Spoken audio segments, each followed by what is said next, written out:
Hello viewers, RS টেকনোলজিতে আপনাদের স্বাগতম। আজকে আপনাদের দেখাবো কিভাবে 3G নেটওয়ার্কটাকে আপনি 4G করে নেবেন। আপনার সেটে যখন ইন্টারনেট ইউজ করেন তখন সেটাকে কিভাবে আপনি খুব ভালো স্পিড আগের তুলনায় অনেক অনেক বেশি বাড়িয়ে নেবেন। তো 2G নেটওয়ার্ক থাকলে সেটা 3Gতে রূপান্তরিত করতে পারবেন, 3G থাকলে সেটা 4Gতে। তো চলুন টেক্সটটি দেখানো যাক। শুরুতে আপনি প্লে স্টোরে যান। প্লে স্টোরে গিয়ে সার্চ বারে গিয়ে HSPA লিখে সার্চ করেন।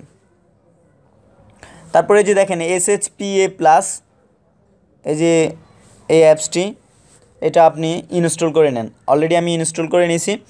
তো এই যে দেখেন, এটা কিন্তু খুব ভালো একটা জনপ্রিয় একটা অ্যাপস। 1 মিলিয়ন ডাউনলোড হয়েছে অ্যান্ড 4.3 রেটিং। তো এটা ইনস্টল করার পর ওপেন করেন। ওকে, তারপর এই যে দেখেন, এটা যদি আপনি এটা কানেক্ট করতে চান তাহলে যে জাস্ট এখানে ক্লিক করে এটাকে কানেক্ট করে নেবেন। অ্যাক্টিভ করার পর আপনার স্পিডটা আপনি পেয়ে যাবেন। এখন যদিও আমার ওয়াইফাই কানেক্ট করা, হ্যাঁ, তো আপনি এটা একটা খুবই প্রয়োজনীয় অ্যাপস, যদি যেটা আপনি ইউজ করলে বুঝতে পারবেন। আপনি প্রমাণের জন্য আপনি এটাতে যে কোনো কিছু ডাউনলোড করে চেক করে দেখবেন। মেবি আপনার আগের যে এই স্পিড ছিল তার চেয়ে অনেক বেশি স্পিড পাবেন।